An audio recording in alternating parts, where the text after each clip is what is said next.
Financing furniture at a 0% interest rate is a trap. If you can't afford to buy your furniture outright with cash on the spot, or do it like me, which is charge it to your credit card so you can reap the cashback rewards and pay your statement balance in full by the time it's due, then you really shouldn't be buying that furniture.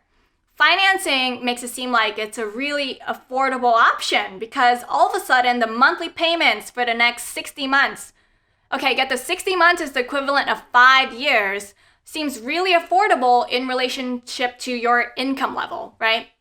But even if it's at a 0% interest, I don't recommend you do this because the way I see it is you are basically borrowing or stealing from your future. You don't know what's going to happen in the next 5 years. Circumstances or situations might change. You might lose your job. You might get sick. You might want to move across the country, So things like that, they might happen. So I don't want you to borrow from your future. Your future self, when you end up in changing situations, you might think back to yourself like, I really shouldn't have financed that piece of furniture.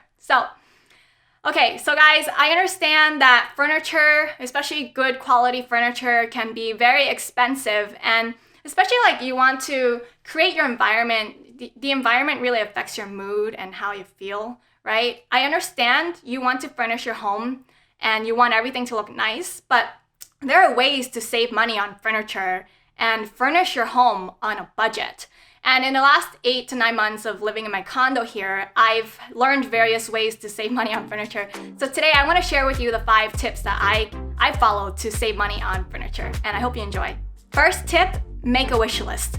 This tip applies especially if you are furnishing your home from scratch, because it's so easy for you to get so overly excited about, living in a new place and thinking to yourself, oh my gosh, I can totally put this over there and that over there. And in your imagination and your fantasies, you just kind of get carried away about how your new place can potentially look. And you just get really excited and you want to do all of this right now. You want to buy right now. Honestly, really take it slow because you don't really know what your lifestyle in your new place is going to be like. So if you just buy things immediately, you might end up buying a piece of furniture that doesn't really add to your place, doesn't really have any real function or use.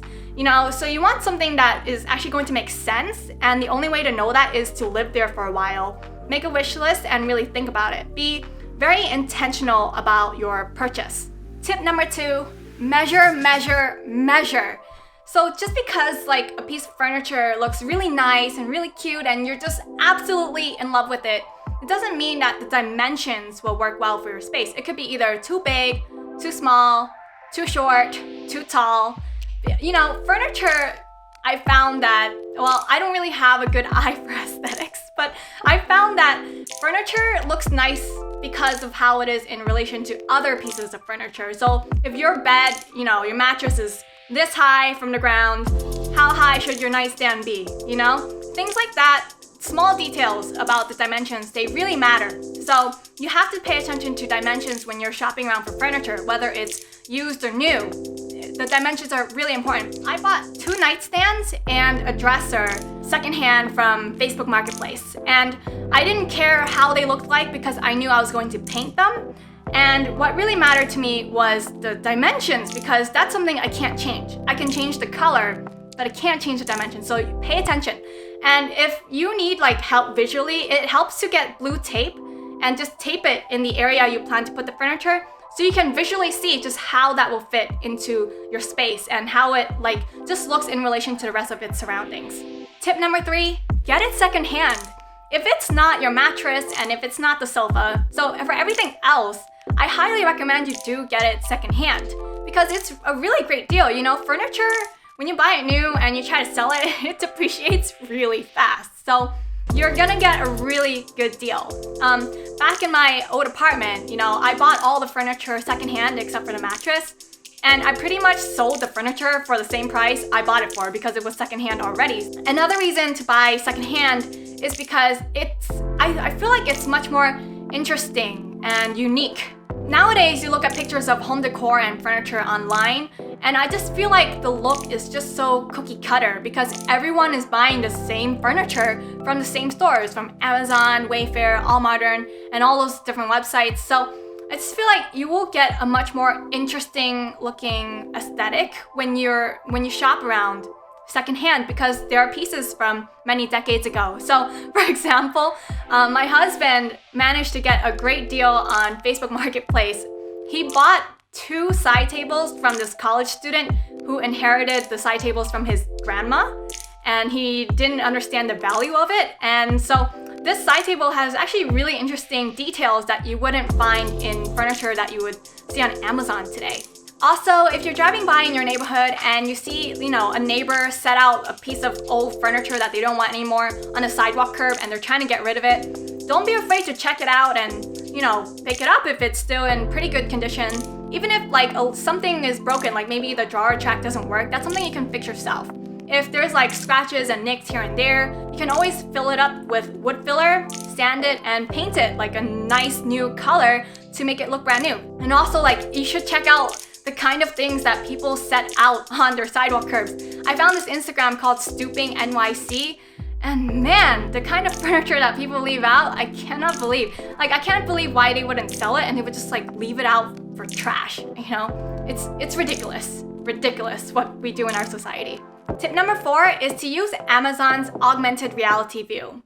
When you buy furniture online from a website, usually they're going to ship you the furniture for free. But the fact is, if you assemble the furniture and then you find I don't really like it, doesn't really fit in my space, and you try to get a refund, first of all, it's already a nightmare to have to disassemble everything you just assembled and try to put it back in the box.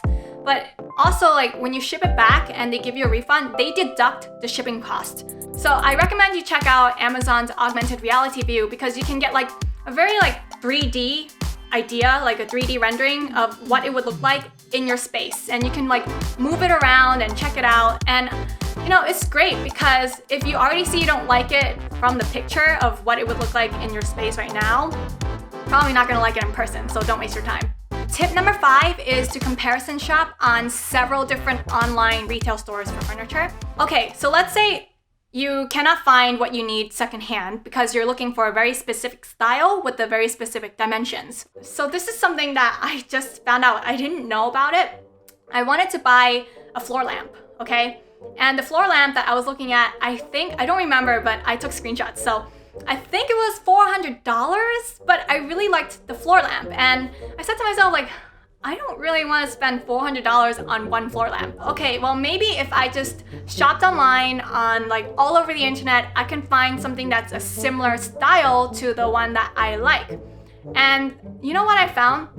I found the same exact lamp with the same exact pictures, just a different name. So they put it a different company name and a different description, but it is the same exact lamp on other websites for a lower price. And I think I found a lamp for $200 less just with 1 hour of research. The way that they prevent you from being able to shop around for furniture is they make up their own names on the website so that you can't do that and you feel like you're forced to shop with them. But that's just not true. They don't have an exclusive contract. And so what you can do is you can just do an hour of research and just like that, you save $200. $200. Come on guys. So that's just an idea. But here's the thing. In the end, I did buy the $200 lamp and it was terrible. It didn't stand up right. It was too big. It just wasn't right. So I ended up returning it. And I found a similar style, not the same lamp, but similar style on Amazon for around $70. And the lamp was perfect and it's the right size. So guys, a higher price doesn't always necessarily mean a better piece of furniture, So don't always equate higher price with better quality. Those are my 5 tips for you guys on how to save money on furniture and furnish your home on a budget. All the money saving advice that I give on this channel is free for you guys, and I try to make sure I give you the highest quality information out there. So if you enjoyed this video and you want to financially support my channel because you like my content, I'd highly appreciate it if you just head over to Amazon and buy my book, 1001 Ways to Save Money, Quit Flushing Your Hard-Earned Money Down the Toilet. If you already bought the book, I would appreciate it if you just left me a review. You know, take 5 minutes out of your day to head over to Amazon and leave me a review. Thank you so much. If you enjoyed today's video on how to save money on furniture, please do subscribe and hit the bell icon for notifications for every time I publish a new video in the future. And hit the thumbs up button and share it with your friends. I will see you guys next time. Bye.